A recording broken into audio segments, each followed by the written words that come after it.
Good evening, ladies and gentlemen, and welcome to yet another episode of the Sports Insiders. I am the sniper, and that is the MLB sports agent himself, Sean Russey. Before we get started, just want to remind everyone to follow us on all of the platforms that we are on. We are on YouTube. You're probably watching this on YouTube right now, so hit the like and subscribe button for all updates and new episodes. We're also on Facebook, X, Instagram, and also got the 2-for-1 special on TikTok, Sideline Sports Entertainment.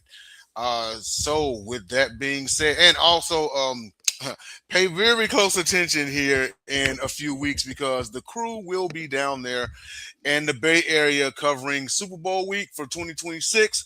Um, so that'll be a great time. We'll have, of course, all of our times on Radio Row, opening night, the whole 9 yards. We will be there and we will be broadcasting. So and conducting interviews as well and uploading them from everybody we come across. So more great material. So another year we're covering Super Bowl week. Everything's gonna be fun.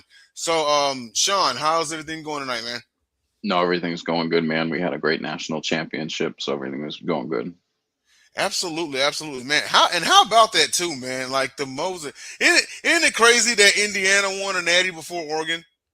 Yeah, and then it just came out, I think a few hours ago, it was the most watched national championship ever. And I think probably as the official numbers come out, the game's going to spike there towards the third and fourth to reach those numbers. Because I don't think initially it was hitting those numbers because I think everybody kind of expected an Indiana blowout. And I think a lot of people kind of tuned in around halftime and went, oh shit, Miami's still in this thing. Yeah, probably so. And the thing is it was only a 10-point deficit, you know. But especially this because you figure you got a team who hadn't been in it and won in a long time versus a team who's never won.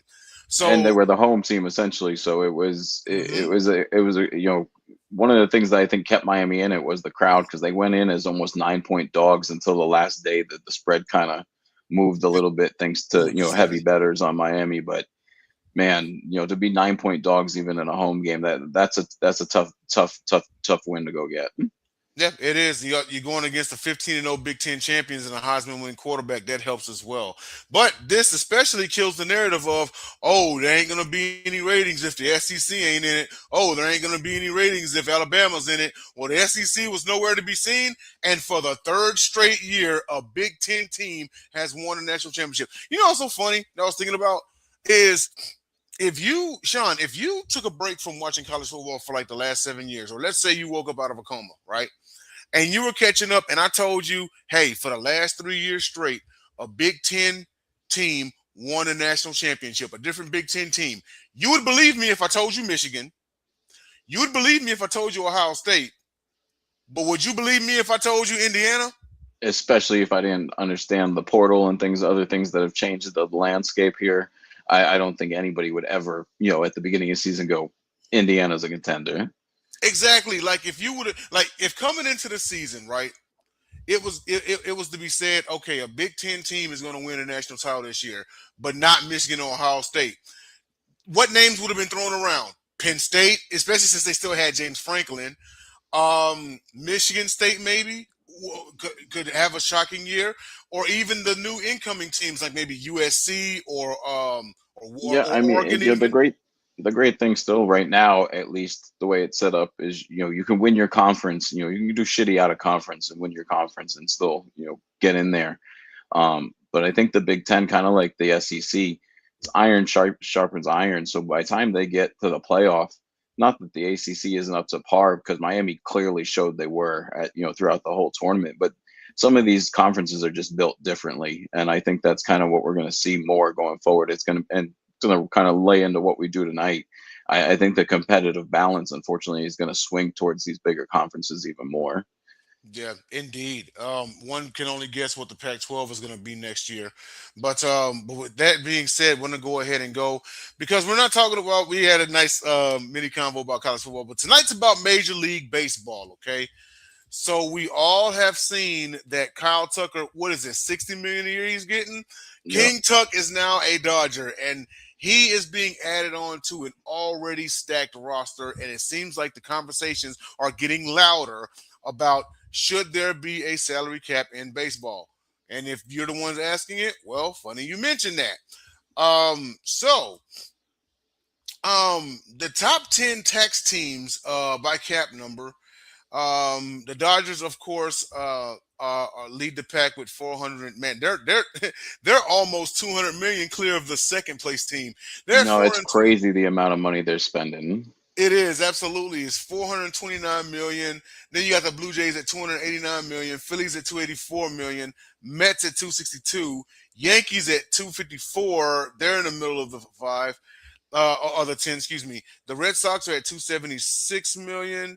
Padres 268. Okay, this is not in any order or anything, but Dodgers clearly on top though. Braves 266, Astros 248, and San Francisco Giants 226 million. After the Cubs got Alex Bregman, they now sit at 256. And also for the first time in luxury tax, so only 2.5 million due compared to the Dodgers' third time in tax, 161 million due and expect to exceed 300 by opening day. Sean, you want to shine some light on this? Yeah, so Blue Jays and Phillies still have roster spots to fill, so that's expected to hit. Those you'll have three teams over 300. And bless you. And then Thank I you. think also, with the Mets, coming onto the show, they just acquired Peralta, the ace from the Brewers, today for two young prospects. So they're going to take on even more salary from that 262, which does include the Lewis Roberts deal, which was earlier in the week. Yeah. But the 262 is definitely going to jump again now. They'll probably be in the 280, 290 range. I'm not sure what Peralta's deal is, but I think they're taking on a lot of money there. The Mets have gone out and really basically done what a third of the league doesn't want to do, or actually two-thirds of the league if you look at the numbers in terms of 10 top teams being over 200 million, is they're not trying to keep up pocket-wise with the Dodgers. But the Mets and Phillies are saying, well, if we're going to win the National League, there's really no other choice we have. Even with the five players the Mets lost, they've gone out and they've spent insane money. I know the Dodgers are doing it by deferment, and that's part of the reason their number is not higher, especially with Otani and this recent deal with Tucker. The Mets actually gave Bichette a recent deal, I think 24 hours, 12 hours after the Tucker deal, and it's all up front. He's Yeah. getting 40 this year, he's getting 40 next year, he's getting 40 the third year if all the options are picked up. No deferment. So it's interesting to see the tack they're taking too, because they're still paying Bobby Bonilla, and I'm sure that reminds them like, hey, we're not doing deferments, because at the end of the day, I think that's going to come back, a decade from now and really hurt the Dodgers, and they're going to be back to that kind of dwindling franchise that they had been before they kind of got back to spending. Yeah. Yeah, indeed. And uh, uh, yeah, it would be in the Mets' best interest not to do deferments. I don't know if anyone's ever. I'm pretty sure a few have tried ever since Bobby O'Neill, but they were like, "Nah, nah, we already got kicked in the ass once," But No, and this, he still has 2 years or 3 years left on it. I mean, can you imagine if Otani has to retire early, how many years we're going to see the article? It's Otani payday now.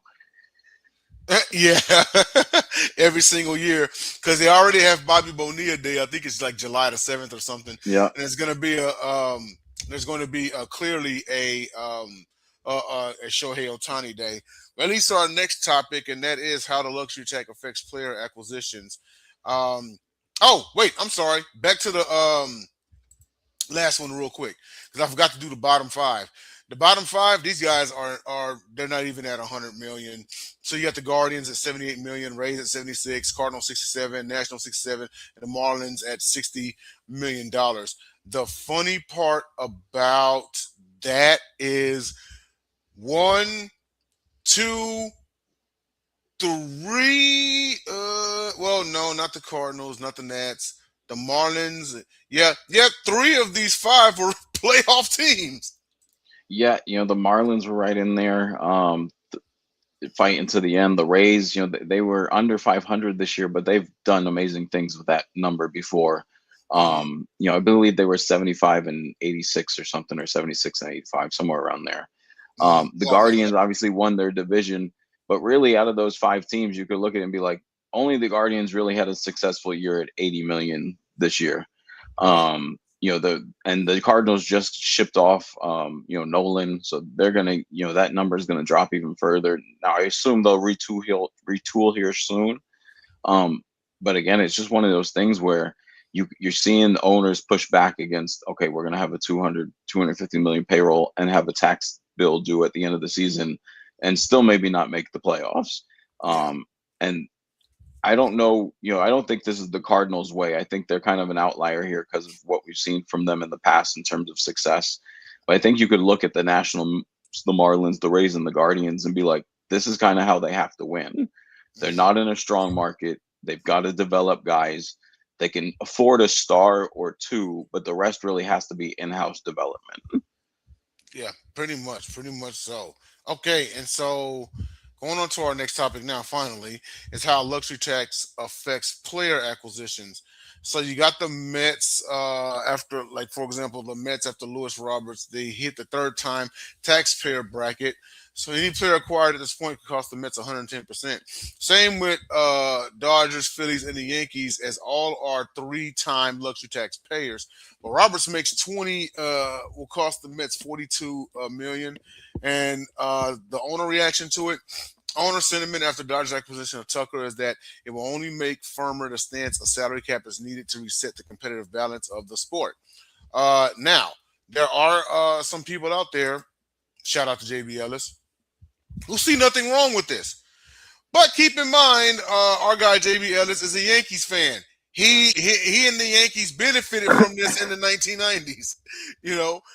But you got others out there that are saying like, yeah, I mean, after all, it is the only of the four major professional sports in North America without a salary cap. You figure, right? You know, so why not? But you want to shed some light on anything I just said in the second half? Yeah, I mean, and especially if you go back to when they really started spending, we'll have to do some more research for the next show. But I'm sure if you compare it for when teams actually started opening up the books, whether it was the 80s or the 90s, the Yankees have more titles than anyone in that time frame. I'm almost positive of it, and it's because Steinbrenner was willing to spend. They didn't really have a whole lot of development per se during that run in the 90s and early 2000s. Um, they acquired pieces. Yes, they had Jeter and Polanco and Riviera, but those are really the three. And then they added piece and piece and piece. I can remember Chuck Knobloch going there, David Justice going there. I think Ron Gant played there for a little bit. Darryl Strawberry. I mean, the list is long of who they acquired over the years during that run. Um, and it's not really changing now. And now you've got the Dodgers. Potentially looking at a three-peat. And I think not that the dynasty is bad for any sport. I think that's good. You're chasing a villain. It's no different than the Chiefs in football. I think someone would have rather seen them go out in the Super Bowl and lose to somebody versus go out because of a bunch of injuries like they did this year. That doesn't really knock them off. That just means they'll be back next year if they're healthy. Um, but I think what you're having in baseball is you can really truly only compete if you're starting to truly hit this luxury tax threshold at least once or twice. And I think that's what the Blue Jays have figured out. They were not big spenders until recently. In the last 5 to 10 years, they've really spent more than they have historically, and it's the only way they were going to be able to keep up with the Red Sox and the Yankees. Not to mention, because you've got Yankees have their own network, you've got teams funneling in money to the system that other sports just don't really have. All right, yeah, and you mentioned Bo Bichette. I wonder if Bichette is the one piece that the Mets need to really get over a hump in the excuse me, in the National League East. Already in a tough division, with I know the Braves had a down year, but they're still the Braves. You figure. Then you got the Yeah, Phillies. You got the Marlins who were very competitive this year. I know Washington's kind of Washington right now, but I mean, shoot, New Year, anything can happen. and But oh, go ahead. historically, the Marlins have always given the Mets problems, whether they're good or bad. They're the reason the Mets didn't make the playoffs this year. They knocked them out on the last day, almost. I think it was 10 years to the day that they knocked them out before. So the Marlins have a history of giving the Mets issues, no matter how good each team is. But I think the Mets did something that we talked about on a previous show with the Cubs in terms of a high amount of strikeouts to hits.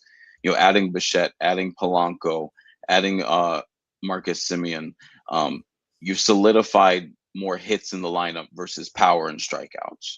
I think it balances off Soto and Lindor. I think it also nullifies, Alonso was the best clutch hitter they've had in probably 2 decades. So that's going to be hard to replace in terms of late inning. We'll see who decides to step up there. But in terms of filling the roster a little differently, where you don't have to depend on the power, I think they've done that well. Lewis Roberts has a chance now to be protected and see what he could truly develop into. It's hard to get a judge on the guy when he's with the White Sox. And he did pretty well there for a couple of years. And, after that, they've really kind of sold the farm there. So he had no protection this year. It'll be interesting to see what he does with a Lindor behind him, or if he's behind Lindor and in front of Soto. So I think they fixed that, but they've had to spend a lot of money to get there and to fix those problems. And they were Yeah. willing to give up their top prospects to do so, because I think, like most of us know, I don't know the actual number, but 1 out of 20, 1 out of 30 out of these top prospects is actually going to come up and make this huge impact for your franchise. Some other guys may become decent role players or fill in starters, but you don't have a ton of all-stars just sitting in the farm. If they were all-stars, they'd be called up at 19 like a lot of these international prospects are. Exactly. And that's, kind of the differential there too, is the international talent that these teams is getting are so much better than what they have in the farm right now. It's like, do we go to the farm, or do we just go spend extra money and add to our tax bill? Yeah. Yeah, indeed. And you know what? It's like, even in the era where the Dodgers are kind of buying their championship, as everyone would say, you still have teams who are willing to play Moneyball and build their roster up like that. And then, because No, and it's like, okay, we can get like 1 or 2 stars, right? Or we can, just pretty much home grow everybody. You home grow everybody, and then we'll pay them later. You know? and we've seen it before, right? The Dodgers look like they're going to walk to a World Series here, but we've seen it with the Yankees before, where these teams eventually get a little older. The veterans have down years together. We actually thought it was happening last year before they kind of got on that run there at the end. I don't think anybody kind of saw them overtaking the Phillies in terms of beating them in a playoff series the way it was going in early August for them. But come late Mhm. September, they were the Dodgers again. Yeah. So I think it's tough when you've got the ability to have 10 million per slot 1 through 9 versus a team like the Rays, who, if they did that, would be over what they currently spend on 25 guys. Yeah. Yeah. Pretty much. And I think what's going to happen though, unfortunately, and I'm sure the players have been made aware already, is they're going to have to strap in. I don't see this not leading to a work stoppage when the CBA expires here at the end of this season. Yeah, because they're, You know, they're already they're already saying the S word after the season. yep, there's a salary cap would require a floor as well, kind of like the NFL does, Hmm. where it requires teams to hit a limit. I know, just off the top of my head, I know Atlanta, Tennessee, and one other team was in danger of not hitting the 3-year average, and that then costs you draft picks, and then eventually leads to further penalties. The MLB, if they do this, have to look at that type of structure, because I'm guessing, kind of like the NBA, they're not just going to do away with luxury tax. They're going to keep it involved in some fashion. But you've got to start heightening the penalties. I think obviously the penalties right now, by just increasing the bill, and I know some of it, when you hit a third time, you have some less movement to trades and salaries you can take on in a trade and things like that. I just don't think it does enough in terms of, when free agency comes, you could still go spend, like you're the Rays and you've got $300 million difference between you and the Dodgers. Um, and they're like, oh, we've got 300. No, I think if you set a cap, you've still got to hit the penalties, and you've got to make sure there's a floor. So teams like the Rays, do come up a little bit, even more so than maybe they're comfortable with. But if it's over a 3-year period, they can still come up 1 year and then keep two down years and still hit the average. Yeah. We see it in football all the time. They play with it. They play with it. They'll hit it the third year, and then the next 2 years they'll empty it back out. Right. Um, but I think it's going to be a long argument. I think owners are kind of tired of having to try to keep up with 4 or 5 teams that are able to do it because of markets, TV deals, other deals that they just have funneling in. Like, I think the Yankees have a beverage deal similar to like the Cowboys and Pepsi. Those are things that, like, the Tampa Bay Rays can't count on a beverage deal. The Washington Nationals can't count on a beverage deal. These are some of the things that, I'm not saying you take that away from them, But if they're able to spend it and continue to spend over the threshold, you've got to be at least a little more penalized, because obviously the penalties right now not scaring these teams off from spending a lot of money. No, no, not at all. But we also, I think the judgment is going to come after the season is over with and seeing if it does lead to a stoppage. But other than that, that's our show for today, ladies and gentlemen. Thank you for tuning in to the Sports Insiders. Tune in to Top Rope Talk on Monday. It'll be myself, this guy right here, Sean Russi, and also Jacob Christner. We'll do a recap of this Saturday's WWE Saturday Night Main Event and our official Royal Rumble preview and predictions. So tune in on Monday. Also tune in to the Gauntlet tomorrow night. We've got a Championship Sunday preview. Pats Broncos, Rams Seahawks. So definitely tune in for that. And we will see you all next week.